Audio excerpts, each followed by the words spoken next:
금요일 저녁 하나님께서 여러분들에게 주시는 말씀은 로마서 8장입니다. 로마서 8장 우리 3절부터 9절까지의 말씀입니다. 제가 한 절 읽고 여러분들이 한 절 읽고 교독하겠습니다. 로마서 8장 3절부터 9절까지의 말씀입니다. 율법이 육신으로 말미암아 연약하여 할 수 없는 그것을 하나님은 하시나니 곧 죄로 말미암아 자기 아들을 죄 있는 육신의 모양으로 보내어 육신의 죄를 정하사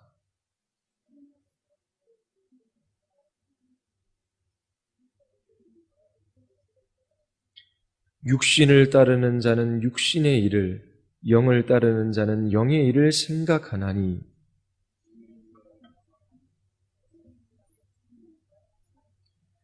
육신의 생각은 하나님과 원수가 되나니 이는 하나님의 법에 굴복하지 아니할 뿐 아니라 할 수도 없음이라.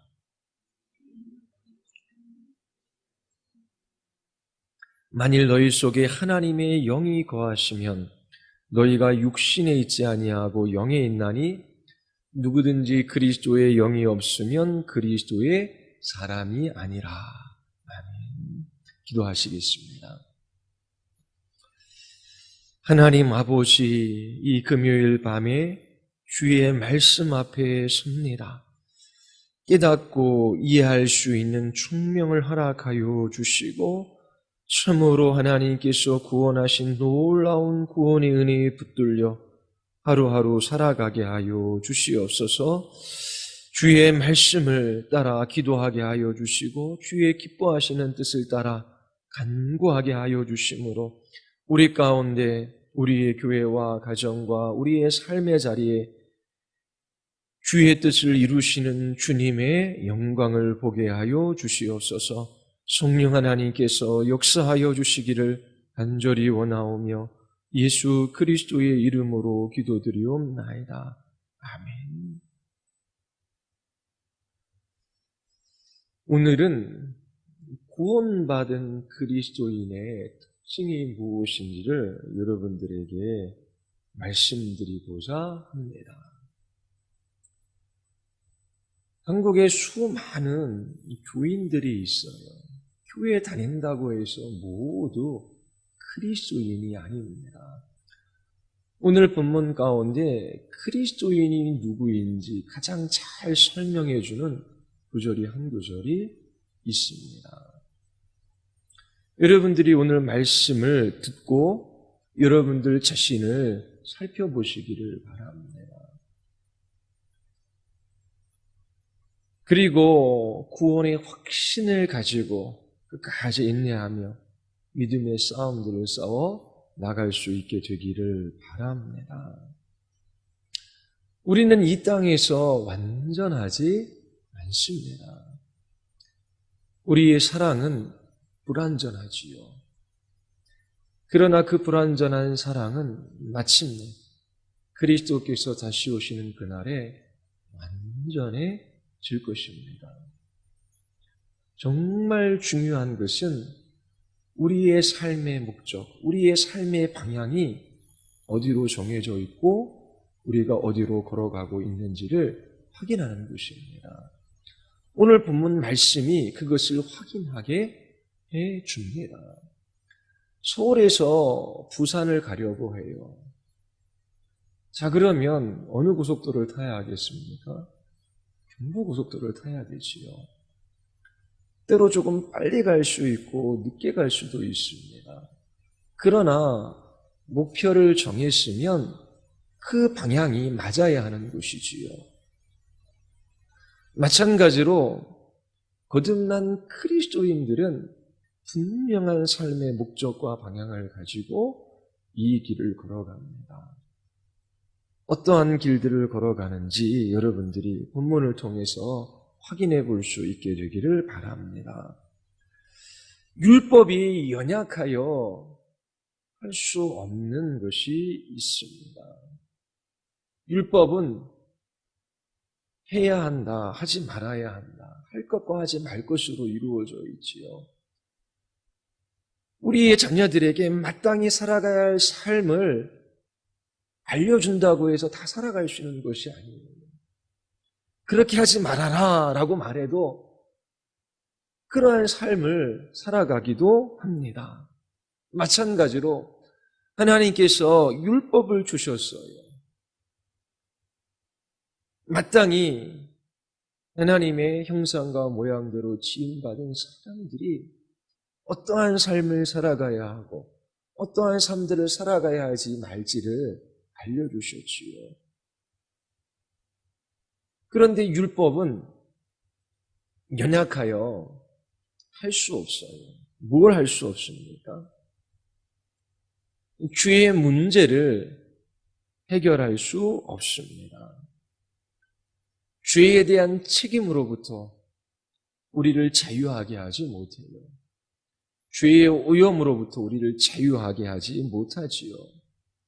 율법은 우리를 의롭게 할 수 없어요.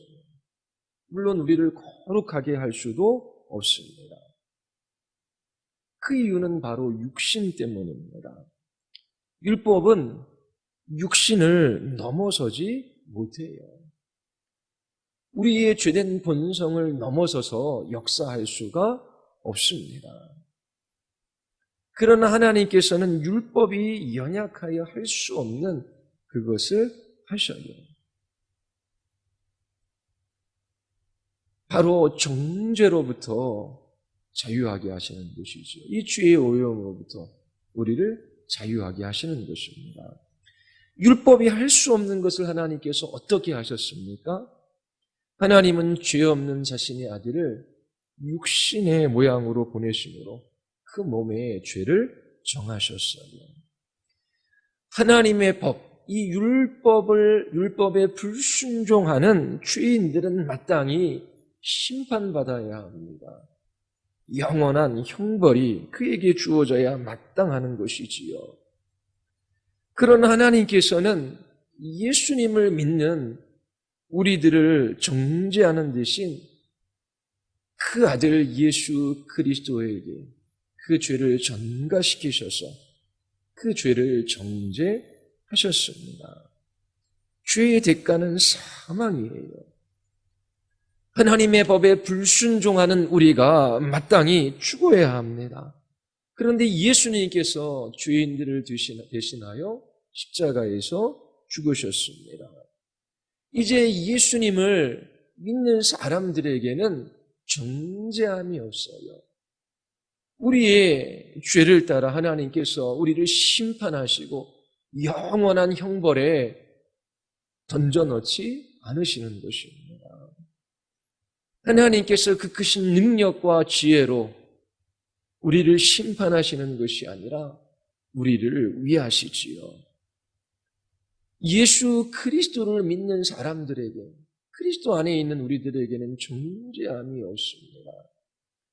예수 그리스도께서 모든 죄와 사망의 권세를 이기셨지요. 예수 그리스도를 믿는 우리들도 죄와 사망의 권세에서 해방되었습니다. 예수 그리스도를 믿는 우리들에게는 존재함이 없어요. 우리는 예수 그리스도의 의로 이렇게 되었습니다. 뿐만 아니라 죄의 오염으로부터도 자유하게 하셔서 율법의 요구를 이루게 하십니다. 우리로 하여금 거룩한 삶을 살아가게 하십니다. 예수 그리스도의 십자가의 죽으심과 부활을 믿는 우리들 가운데 성령께서 역사하셔서 하시는 일입니다. 이처럼 정죄로부터 우리를 자유하게 하십니다. 죄책과 이 죄로부터 우리를 자유하게 하시지요. 우리로 하여금 죄로부터 자유하게 하셔서 이 율법의 요구를 이루게 하십니다. 어떻게 이루게 하십니까? 4절에 보면 육신을 따르지 않고 영을 따라 행하게 하심으로 이 율법의 요구를 이루게 하십니다. 그러므로 그리스도인의 삶은 자연적이지 않아요. 그리스도인들은 자신의 죄된 본성을 넘어서는 초자연적인 삶을 살아갈 수 있습니다. 그 이유는 성령께서 그리스도인들 안에 역사하시기 때문에 그래요. 우리 안에서 그 크신 능력으로 역사하셔서 우리의 죄된 본성을 넘어서게 하십니다. 성령께서는 그리스도의 죽음과 부활을 믿는 우리의 믿음을 사용하셔서 우리의 삶 가운데 역사하셔요. 이러한 성령 하나님의 역사는 애매하거나 모호하지 않습니다. 신비적인 체험, 말로 형용할 수 없는 그런 것들이 아닙니다. 어떻게 예수님을 믿게 됐습니까? 기도할 때 온몸이 찌릿찌릿합니다. 그런 거 말하는 사람들이 있어요. 그러나 성령 하나님의 역사하심은 그런 체험으로 나타나는 것이 아닙니다. 성령 하나님의 역사는 예수 그리스도의 죽음과 부활을 믿는 신자들 안에 명확히 나타나요. 어떻게 나타나는지 본문이 우리에게 말해주고 있습니다. 본문은 우리에게 그리스도인과 비그리스도인을 아주 잘 비교해주고 있습니다. 본문에서 그리스도인과 비그리스도인을 비교할 때 가장 중요한 것으로 생각을 이야기합니다. 다른 말로 하면 사고 방식이에요. 또 다른 말로 하면 우리 마음 깊이 두는 것, 또 우리의 그 모든 생각의 원천, 우리가 정말 애착을 갖고 있는 것, 이런 의미를 가지고 있어요. 여기서 이제 한국말로 영의 생각이라고 번역된 이 말의 의미는요. 우리의 마음이 애착을 갖고 있는 것, 우리의 모든 사고의 원천, 우리 마음 깊이 있는 것, 그런 것들이 이제 생각이라는 단어로 번역되어졌습니다. 빌립보서 3장 19절에 보면 그들의 마침은 멸망이요 그들의 신은 배요 그 영광은 그들의 부끄러움에 있고 땅의 일을 생각하는지라. 불신자들의 특징이 뭡니까? 땅의 일을 생각하는 것입니다. 이 땅에 있는 것에 깊은 애착을 가지고 있어요. 그들의 생각의 원천은 땅에 있는 것들입니다. 그들은 땅에 있는 것들을 깊이 마음에 두고 있어요. 육신의 생각과 영의 생각은 그리스도인과 비그리스도인들을 가장 잘 나타내어주는 구절입니다. 비그리스도인들은 육신의 생각을 따라 살아가요. 빌립보서 3장에 따르면 땅의 일을 생각합니다. 그러나 그리스도인들은 영의 생각을 따라 살아가요. 골로새서 말씀에 따르면 위의 것들을 생각합니다. 그리스도인이 된다라고 하는 말의 의미가 무엇인지를 8장 9절이 설명해 줍니다. 만일 너희 속에 하나님의 영이 거하시면 너희가 육신에 있지 아니하고 영에 있나니 누구든지 그리스도의 영이 없으면 그리스도의 사람이 아니라. 신약 성경에서 그리스도인이 누구인지 가장 잘 설명해 주고 있는 구절이에요. 누구든지 그리스도의 영이 없으면 그리스도의 사람이 아닙니다. 우리가 그리스도의 영을 소유하고 있지 않다면 그리스도에게 속한 사람이 아닙니다. 9절에서는 그리스도의 영을 하나님의 영이라고 말해요.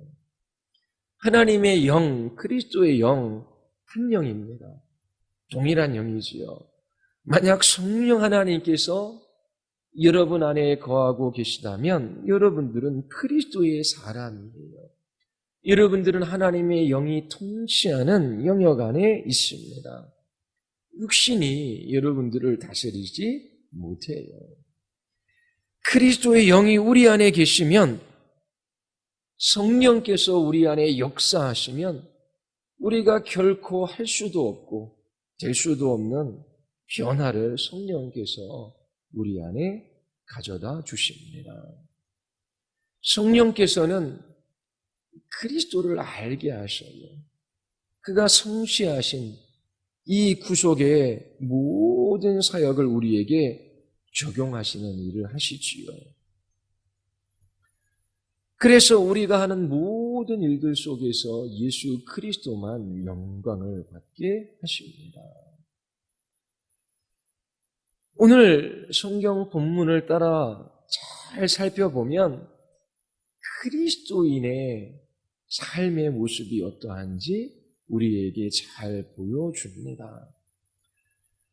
로마서 8장 3, 4절을 읽어보면 예수님께서 십자가에서 죽으신 목적이 무엇인지를 설명해 주고 있어요. 우리 3, 4절 같이 한번 읽어볼까요? 다 같이 시작.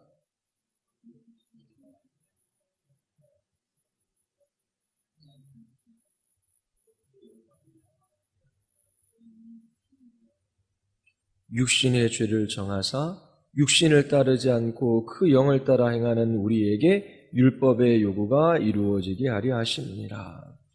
예수님께서 십자가에서 죽으신 목적이 무엇입니까? 우리에게 율법의 요구가 이루어지게 하는 것입니다. 그렇다면 율법의 요구가 이루어지는 것이 무엇입니까? 지난번에 설명해 드렸어요. 로마서 13장 8절에 보면 피차 사랑의 빚 외에는 아무에게도 아무 빚도 지지 말라. 남을 사랑하는 자는 율법을 다 이루었느니라. 바로 사랑이 율법의 완성입니다. 예수님께서 십자가에서 죽으신 목적은 우리에게 율법의 요구가 이루어지게 하는 거예요. 그것은 바로 사랑하는 삶을 살아가게 하는 것이지요. 하나님을 사랑하고 이웃을 사랑하며 살아가는 것입니다. 율법은 이 일을 할 수가 없어요. 그러나 하나님께서는 하시리죠. 어떻게 이 일을 하셔요?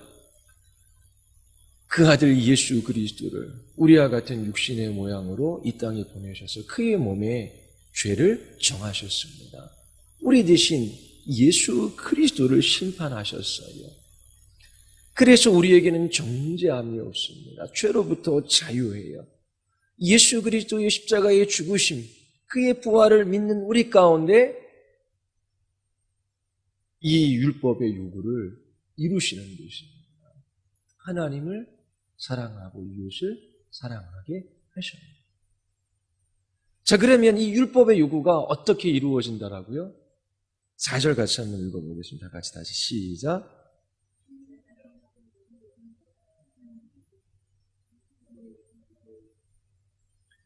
자, 이 율법의 요구가 어떻게 이루어집니까? 예수 그리스도의 죽으심의 목적은 우리 안에 이 율법의 요구가 이루어지는 것인데 그것을 이루는 방식은 육신을 따르지 않고 영을 따라 행하는 것입니다. 율법의 요구는 성령 하나님을 따르는 삶을 통해 이루어집니다. 자, 그러면 성령 하나님을 따르는 사람들의 삶의 특징이 무엇입니까? 그리스도인들의 특징이지요. 5절에 나타나 있습니다. 다 같이 한번 읽어보겠습니다. 다 같이 시작.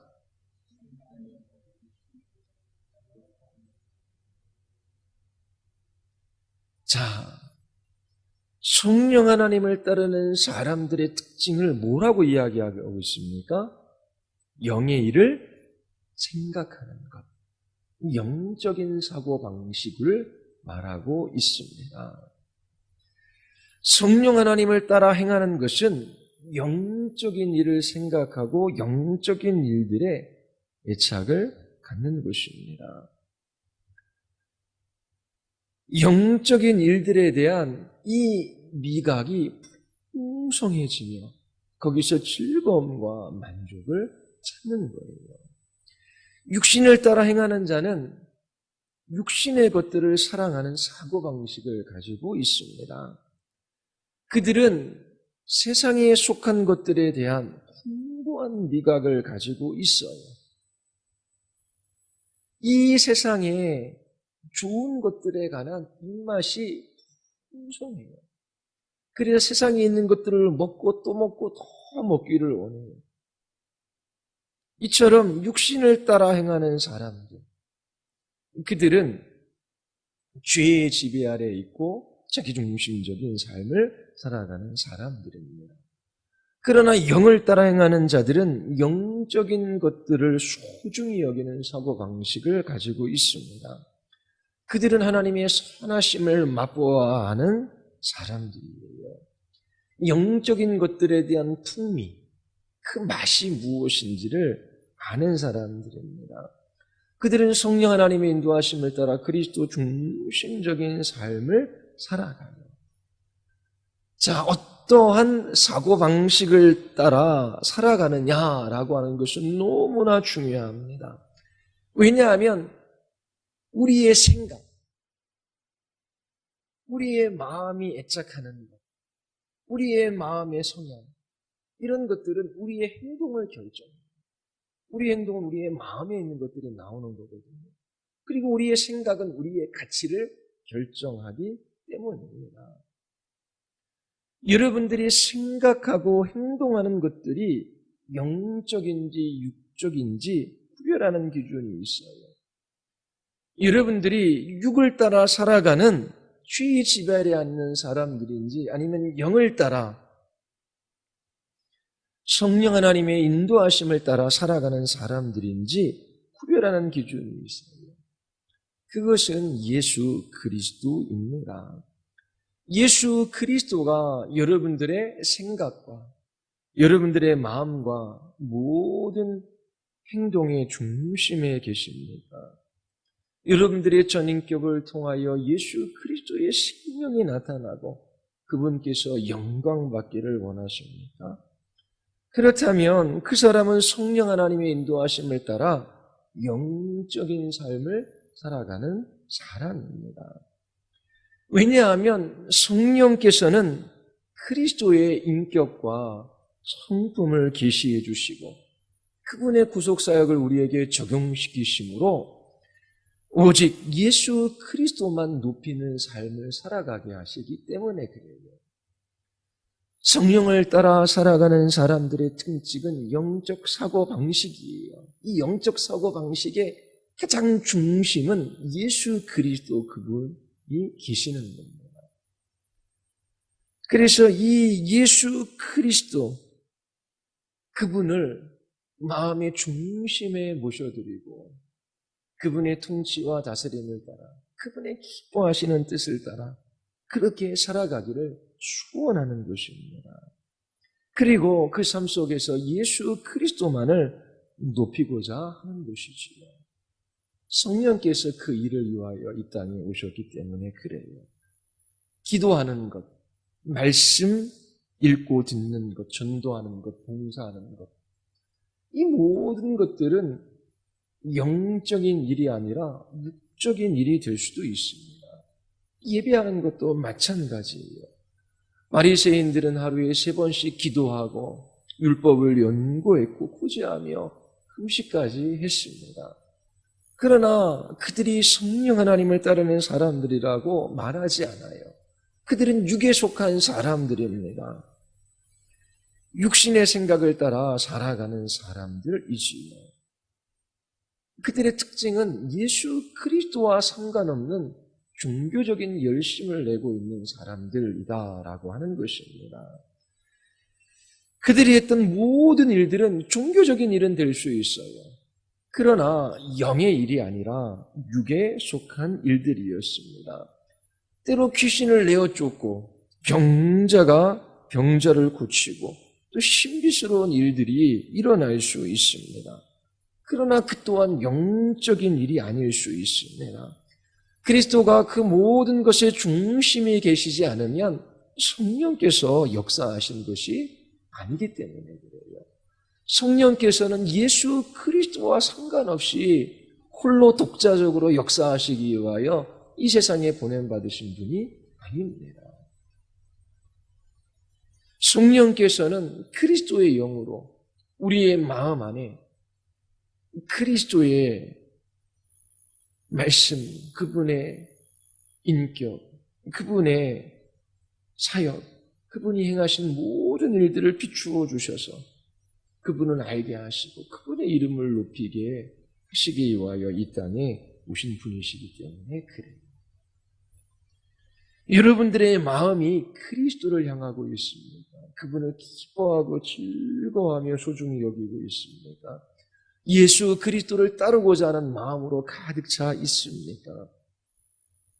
성령을 따라 살아가는 사람들이고 그들은 영적으로 사고하는 사람들입니다.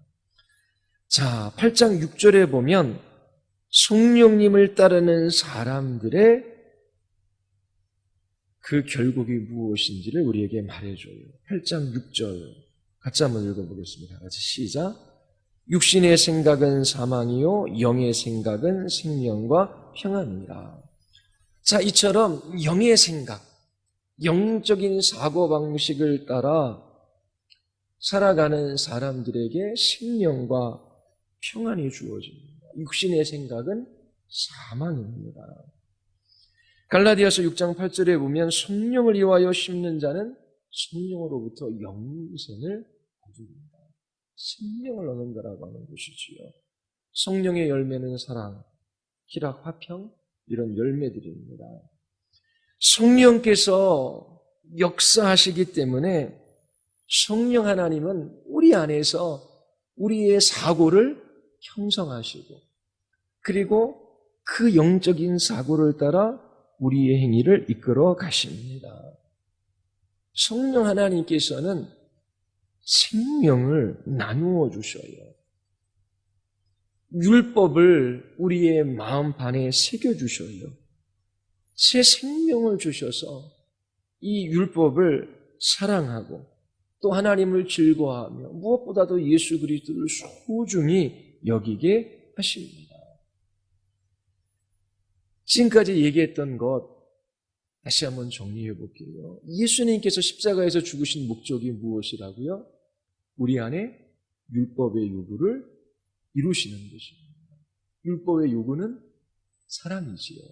자, 그러면 어떤 방식으로 우리 안에 율법의 요구가 이루어집니까?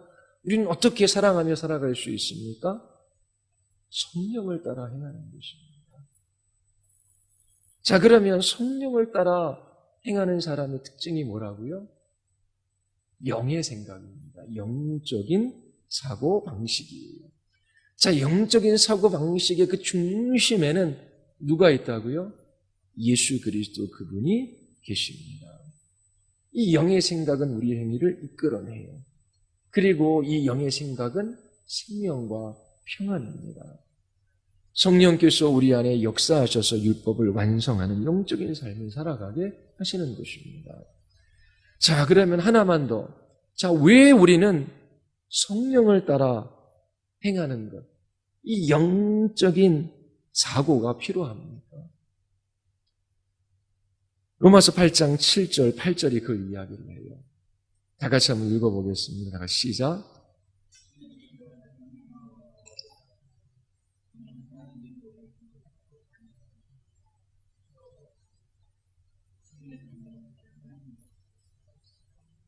자, 성령을 따라 행하는 것, 이 영적인 사고방식이 왜 필요한지를 우리에게 말해주고 있어요. 육신의 생각은 뭐죠? 사망입니다. 영적인 사고를 할 수 없다면, 성령을 따르는 사람이 아니라면 죽어있는 사람이에요. 이 영적으로 죽은 사람은 하나님과 원수된 상태에 놓여져 있습니다. 그들은 하나님을 대적해요. 하나님의 법에 순종하려고 하지도 않고 하나님의 말씀에 순종할 수도 없습니다. 사망의 이 뿌리는, 사망이라고 하는 이 열매를 맺게 하는 이 뿌리는 하나님을 향한 대적입니다. 다른 말로 하면 하나님을 무시하고 하나님에 대하여 관심이 없는 거예요. 하나님을 의지하고 하나님을 사랑하는 것보다 이 땅에 있는 것들을 더 의지하고 더 사랑하는 거예요. 영적인 자살입니다. 반드시 사망을 가지고 옵니다. 우리가 율법의 요구가 이루어지기를 원한다면 바로 이 하나님을 향한 적이 대적하는 마음, 또 하나님께 순종하기 싫어하는 이 마음, 또 순종할 수도 없는 이런 무능의 문제가 해결되어져야 돼요. 사람들은 하나님을 대적하며 불순종하는 삶을 살아가요. 하나님의 법에 순종하려고 하지도 않고 순종할 수도 없습니다. 하나님을 즐거워하지도 않아요. 그들은 사망 가운데 있습니다. 죽음의 냄새를 풍기며 살아가요. 끊임없는 갈등, 미움, 분쟁, 다툼 속에서 살아갑니다. 불안과 염려와 두려움 속에 살아가요. 이 땅에 있는 것을 계속해서 먹고 마심으로 잠시의 즐거움을 누리지만 그들의 영혼은 참된 평안이 있을 수가 없습니다. 죽음이 그들을 지배하고 있기 때문에 그래요. 이처럼 사망의 권세 아래, 이 죽음의 지배 아래 고통하며 살아가는 사람들의 유일한 소망은 성령께서 하나님을 대적하며 불순종하며 살아가는 사람들에게 새 생명을 주시는 것밖에 없습니다. 이 생명은 예수 그리스도의 죽음과 부활을 믿는 믿음을 통해서 주어지는 거예요. 그들은 성령 하나님의 인도하심 가운데 율법의 요구를 이루는 삶을 살아갑니다. 이들이 바로 그리스도인들이에요. 뒤에서부터 다시 한번 정리해 보도록 하겠습니다. 자, 자연인들. 이 땅에 생육법으로 태어난 모든 인생들은 하나님과 원수된 상태에 놓여져 있습니다. 그들은 하나님에게 관심이 없어요. 그것은 더 나아가 하나님을 대적하며 살아가는 것입니다. 그들의 마음의 생각이 그러해요. 그들은 하나님께 순종하려고 하지도 않고 또 순종할 수도 없고 하나님을 기뻐할 수도 없습니다. 하나님을 떠난 인간들은 죄의 지배 아래, 이 사망의 권세 아래 죽음의 냄새를 풍기며 살아가요. 육신도 죽음의 기운이 날이 갈수록 더 크게 역사해요. 그리고 사람들과의 관계 속에서도 이 죽음이 역사합니다. 이 땅에서 참으로 사랑하는 것이 가능할까요? 물론 그리스도인들이 완전한 사랑을 할 수 있다라고 하는 것은 아닙니다. 이 땅에서 전쟁이 없는 날이 있을까요? 그런 날은 없습니다. 하나님 없이 살아가는 사람들, 이 육신을 따르는 사람들은 육의 생각들을 하며 하나님과 원수된 채 하나님께 불순종하고 하나님과 상관없는 삶을 살아가요. 그들에게 소망이 무엇입니까? 성령께서 생명을 주시는 것밖에 없어요. 예수 그리스도의 죽음과 이 부활의 소식을 듣고 그 믿는 믿음을 통하여 생명을 주실 때에 그들 안에 성령께서 영적인 사고방식을 창조하십니다. 영적인 사고를 빚으시지요. 하나님을 대적하는 육적인 사고방식에서 벗어나기 위해서 반드시 성령 하나님께서 역사해 주셔야 합니다. 이처럼 영의 생각은 성령 하나님의 인도하심을 따르는 삶의 열매이자 모습이에요. 하나님께서는 우리가 육신의 생각이 아닌 영의 생각을 따라 행하고 살아가도록 그렇게 계획하셨습니다. 자, 영을 따라 행하는 것. 자, 영의 생각을 가지고 있기 때문에 우리는 성령 하나님을 따라 삽니다. 육신을 따르지 않고 영을 따라 살아가는 거예요.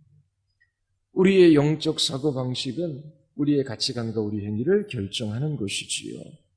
성령께서 우리에게 생명을 주셔서 우리가 소중히 여기는 것, 귀하게 여기는 것, 바라는 것, 이 모든 것들을 바꾸어 주시고 그 길을 따라 살아가게 하십니다.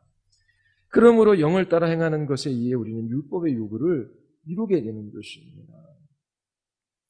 성령께서 역사하셔서 이와 같은 일들을 행하셔요.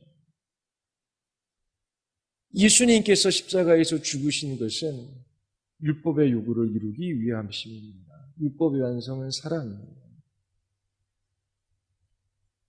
이 율법을 이루는 삶은 성령 하나님을 따라 살아가는 삶이고, 성령님을 따라가는 사람들은 성령께서 영적인 사고를 빚으십니다. 영적인 사고방식을 따라 살아가요. 거룩한 삶, 바로 사랑하며 살아갈 수 있는 삶은 우리에게 있지 않습니다. 율법으로 가능한 것이 아니에요. 우리가 거룩한 삶을 살아가기 위해서는 성령 하나님을 따라야 합니다. 그리고 우리의 시선을 우리 자신이나 율법에 두는 것이 아니라 예수 그리스도 그분에게 두어야 합니다. 우리를 위하여 십자가에서 죽으시고 부활하셔서 하나님의 보좌 우편에서 만물을 다스리시는 예수 그리스도, 그분의 영광을 바라보는 이 믿음을 통하여 성령께서 우리 안에 사랑의 열매를 맺게 하셔요. 우리는 이 땅에서 완전한 사랑을 할 수는 없습니다. 그러나 우리의 삶의 목적은 정해져 있어요. 우리를 위하여 십자가에서 죽으시고 부활하신 예수 그리스도 그분으로 말미암아 우리 안에 새로운 마음이 창조되었습니다. 바로 예수 그리스도 그분을 믿는 믿음을 따라 그분을 높이는 삶을 살아가는 것이지요. 이처럼 성령께서 우리 안에 그리스도를 사랑하고 또 그리스도에게 속한 것들을 기뻐하며 이와 같이 영적인 것들을 소중히 여기는 그러한 사고방식을 우리에게 허락해 주셨습니다. 이 영적인 미각들이 그리스도인들에겐 있는 것이지요. 세상의 좋은 것들에 대해서는 입맛을 잃어야 합니다. 이것은 성령 하나님께서 하시는 일이에요. 바로 예수 그리스도를 믿는 믿음을 통하여 성령께서 우리 안에 이러한 영적인 미각을 더 풍성하게 해 주십니다. 성령께서 여러분들 안에 역사하고 계시다라고 하는 분명한 증거가 있습니까? 영의 길을 생각하고 영의 일을 생각하고 있습니까? 생명의 길을 걷고 계십니까? 하나님을 사랑하고 이웃을 사랑하고 계십니다. 그 사랑은 예수 그리스도만을 높이는 사랑이에요. 그리스도의 영이 있는 사람은 그리스도에게 속해 있어요. 그리스도로 말미암은 그 사랑이 우리의 마음 안에 부어진 바 되어 우리는 사랑하며 살아갈 수 있는 사람으로 변화된 것이지요. 이처럼 구원이라고 하는 것, 그것은 단지 예수 그리스도를 믿고 천국 가는 것으로 단순하게 설명할 수 있는 것이 아닙니다.